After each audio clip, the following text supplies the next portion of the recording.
abatanzi nitwa Mukansonera Edissa, banyita mama Rasheli ku izina ry'ababyeyi. Reka dusome ijambo ry'Imana mu butumwa bwiza bwa Yesu uko bwanditswe na Luka ibice 10.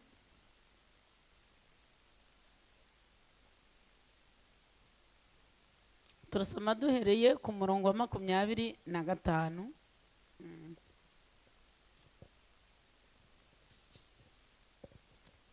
Nuko umwe mu bigisha amategeko ahagurutswa no kumugerageza ati, mwigisha, mu giterane mbese abwiye Yesu, nkorane kugira ngo ndaga ubugingo buhoraho. Nawe aramusubiza ati, byanditswe bite mu mategeko? Icyo yasomamo ni iki? Aramusubiza ati, ukundisha Uwiteka Imana yawe umutima wawe wose n'ubugingo bwawe bwose n'imbaraga zawe zose n'ubwenge bwawe bwose, kandi ukunde mugenzi wawe nk'uko wikunda. Yesu aramubwira ati, unshubije neza, nugenza utyo uzagira ubugingo. Reka dusoze dusoma mu rwandiko Pawulo yandikiye Abakorino,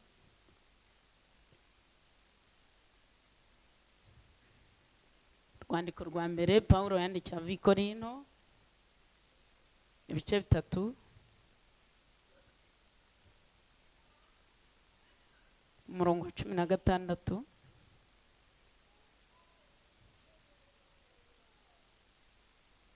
tugeze ku murongo wa 18. Kadusome niba twahageze. Rwandiko rwa mbere Pawulo yandikiye Abikorino 3:16 kugeza 18. Aravuga ngo, ntimuzi yuko muri urusengero rw'Imana kandi ko umwuka w'Imana aba muri mwe? Umuntu wese utsemba urusengero rw'Imana, Imana izamutsemba, kuko urusengero rw'Imana ari urwera, kandi urwo rusengero ni mwe. Ntihakagira umuntu wishuka, umuntu wese wo muri mwe niyibwira ko ari umunyabwenge ku by'iki gihe, aba umuswa kugira ngo abone uko aba umunyabwenge nyakuri. Naho ngaho dusome. Murahumvise? N'ab'inyuma bumvise ra? Kansubiremo nibyo byiza. Burya ngo biryoha binasubiwemo rega. Ntimuzi yuko muri urusengero rw'Imana kandi ko umwuka w'Imana aba muri mwe? Aho umuntu wese utsemba urusengero rw'Imana, Imana izamutsemba, kuko urusengero rw'Imana ari urwera, kandi urwo rusengero ni mwe. Ntihakagira umuntu wishuka, umuntu wese wo muri mwe niyibwira ko ari umunyabwenge ku by'iki gihe, aba umuswa. Se murabyemerana kuba baswa mwaraminuje ko? Kugira ngo abone uko aba umunyabwenge umeze gute? Murakoze cyane. Nakire neza ijambo ry'Imana.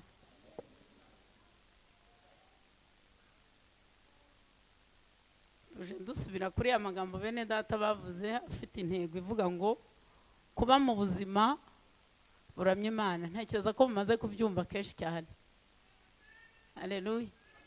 Kuba mu buzima buramya Imana mu buzima bwawe bwose bwose, neza neza, ukazarinda upfa wiramya kugeza ubwo akanwa umuntu uzawubumba ntiwemere kurya cyagiye utashye, ariko uramya Imana. Imana ihimbazwe cyane. Yego ibintu byiza Imana yaduteguriye we. Sikuba mu buzima buramya Imana. Umuntu uramya aba afite umunezero utagira ukungana, kandi ntabwo umubabaro ububuze ariko arawusuzugura akawugenda hejuru.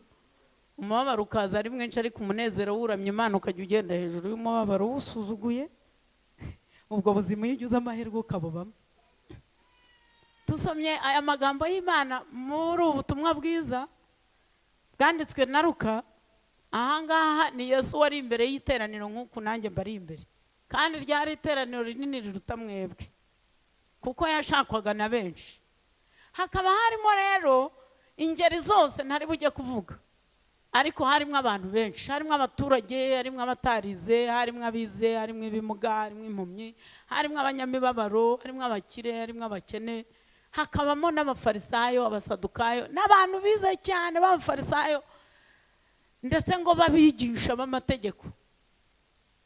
Hahaguruka rero umunyabwenge kubera ko abantu baciye bugufi, abaturage bemera ibivuzwe bakikiriza bagakoma amashyi bagataha.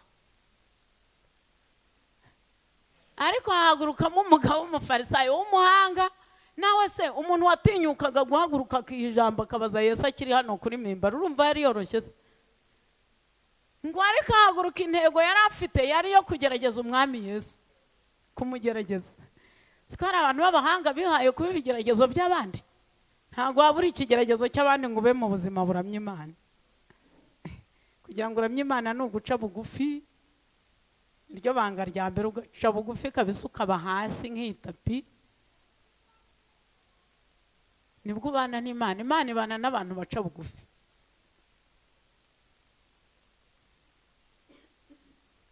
Imana ibana n'abantu baca bugufi.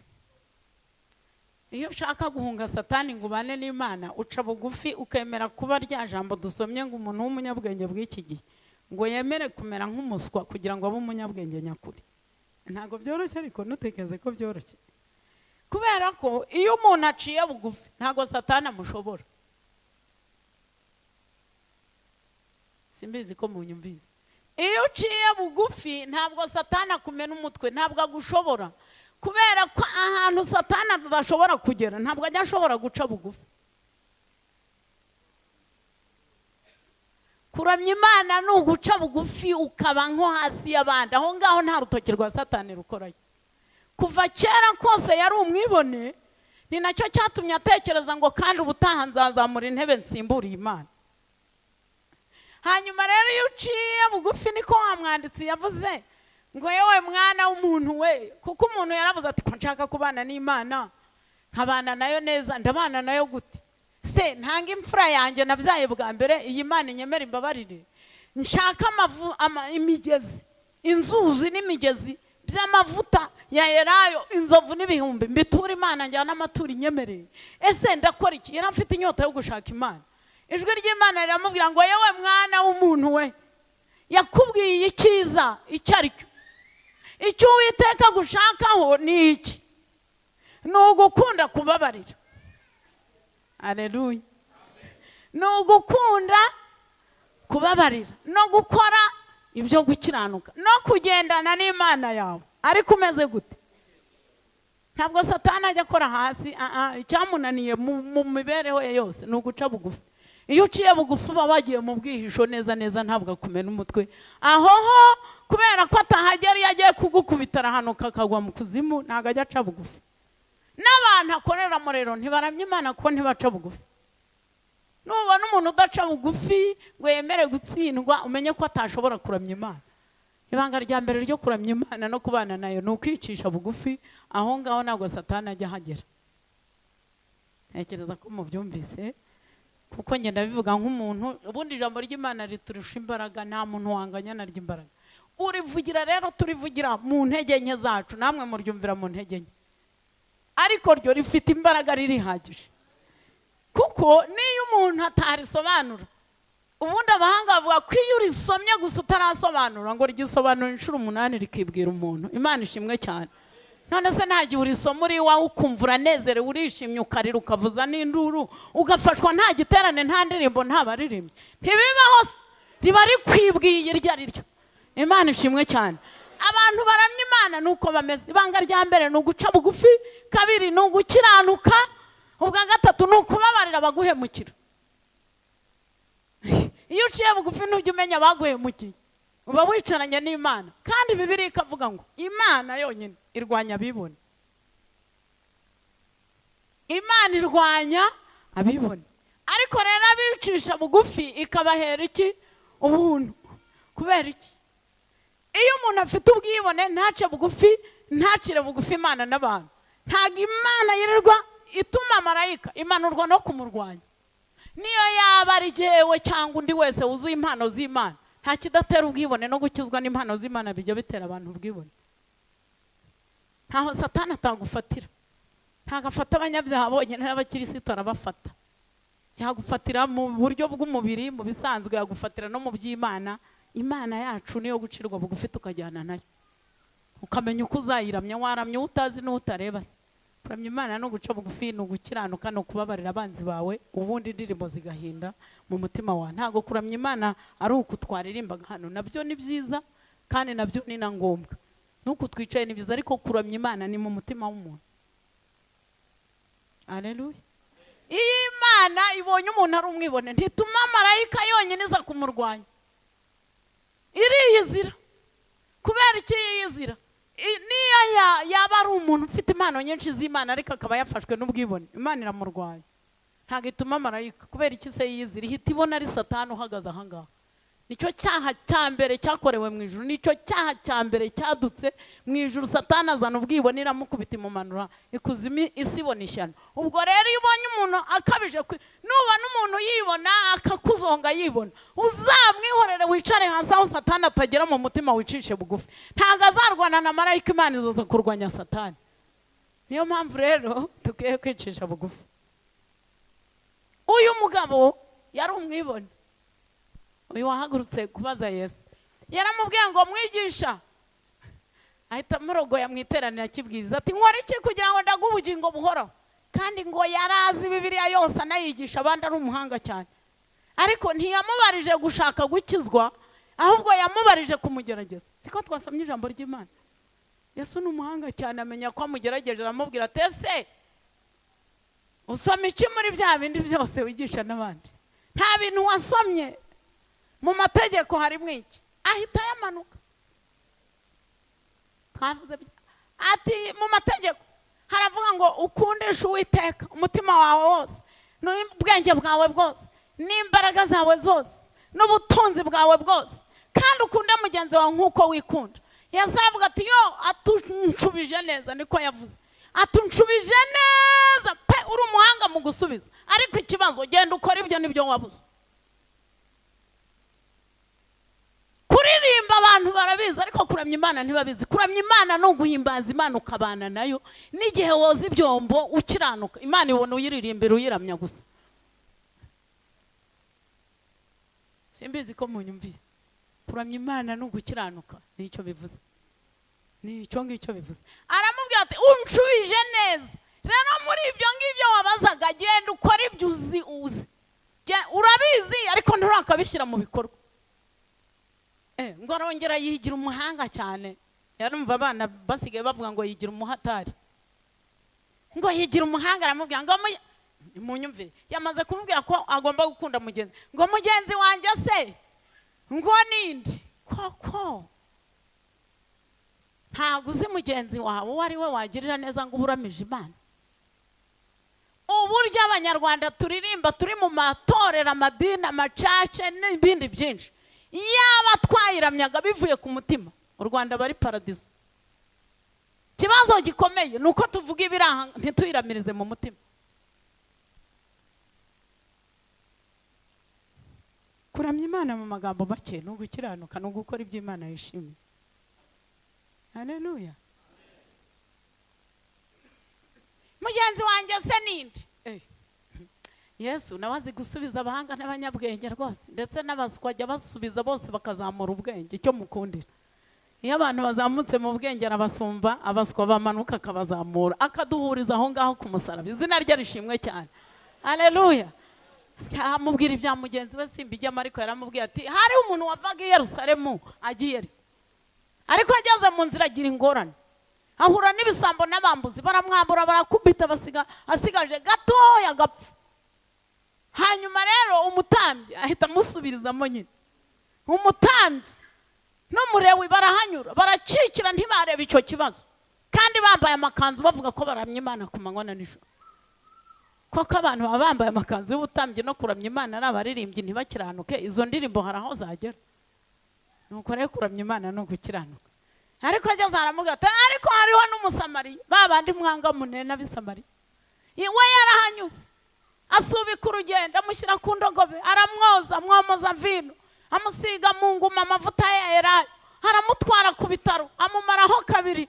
Ku nshuro ya gatatu asiga amadenari abiri, abwira abarwaza ati mumurwaze ibizarenga ku byo nsize n'ingaruka jyewe nzabyishyura. Ati none se ubwo ninde wabaye mugenzi uwaguye mu nzira? Kimuhera ubu UCIYE arabugabanya, aravuga ati nuwamugiriye neza, ati genda ukora ibyo n'undi cyo mwabuze nibyo. Muraririmba ariko ibyo mwabuze nibyo. Tugende dukora iby'Imana ishaka, Imana izanezezwa nuko tuyiramye. Kuramya Imana ni ugukora bene ibyo ijambo ry'Imana ridusaba. Haleluya. Ntabwo njya muri byinshi mwize byinshi, ariko kuramya Imana ni ugukora ibyo ijambo ry'Imana rigusaba ikishima. Ni kwandikiye Zefaniya yavuze ngo Imana iri muri wowe imbere, ngo ni intwari kandi irakiza, ngo izakwishimana iririmbire mu rukundo rwayo. Iyo umuntu ari mu Imana araririmba nayo ikaririmba. Umuririmbyi wa mu gakiza yaravuze ngo nageze ku mwami Yesu, ngo none mu mutima wanjye ngo hari mu izuba ry'ubuntu ngo rimurika iminsi yose. Ntago habamwe umugoroba we ngo nta manywa nta n'umugoroba, ngo izuba rihora rimurika iminsi yose. Ageze aravuga ngo ati kubw'iryo zuba ritagira amanywa ntirikingirwe n'igicu, umutima wanjye uhora uririmba. Igitero cya mbere ndimba yuko nabohowe rwose, igikurikiyeho negereye umwami Yesu, icyanyuma ndirimbana umunezero. Haleluya. Kubera ko yageze hehe? Ku mwami Yesu. Ubuzima buramya Imana no gushyira mu bikorwa ikijambo ry'Imana.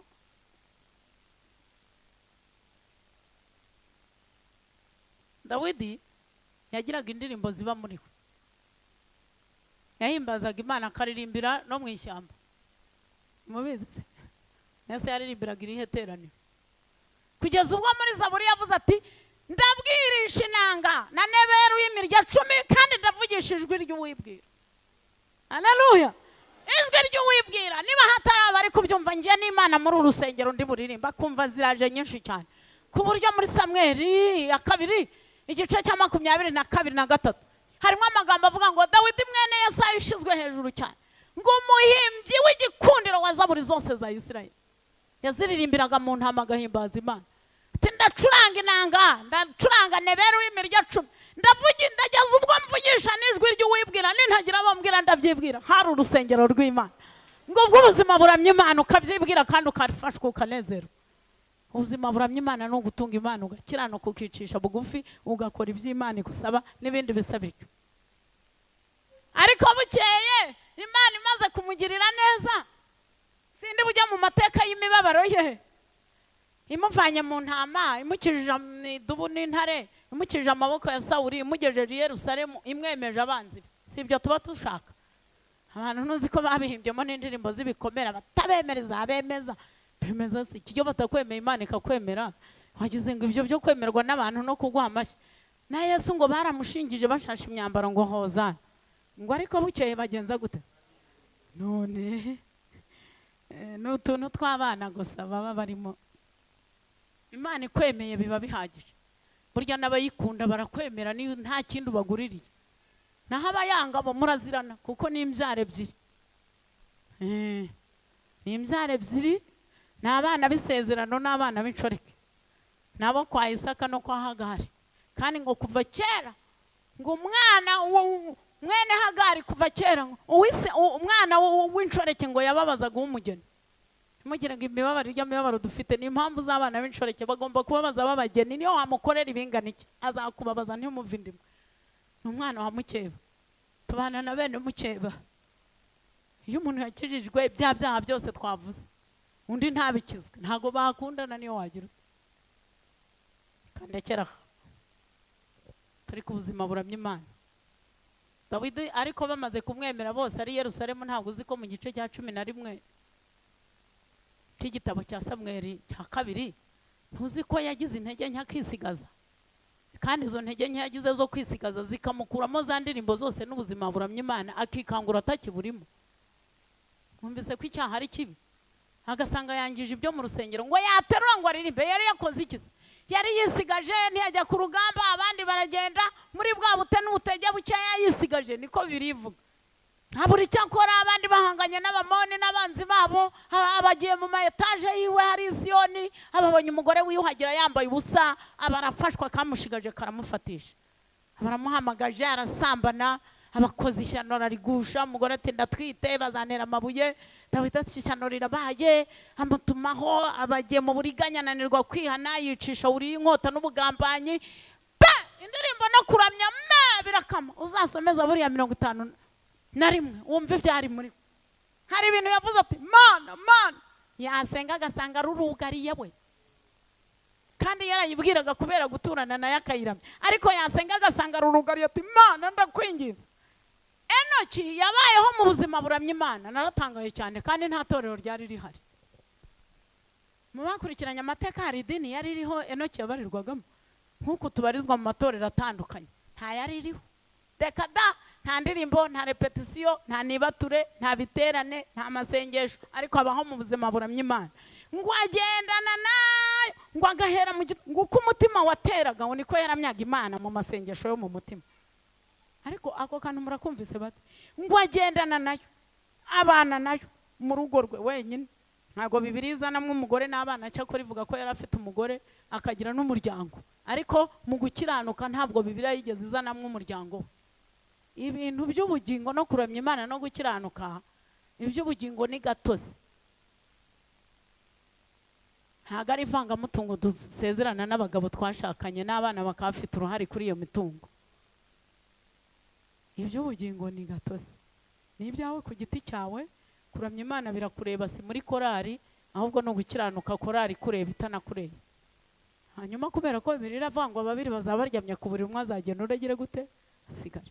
None se Enoki ntiyagiye umugore agasigara n'abana imyaka 300?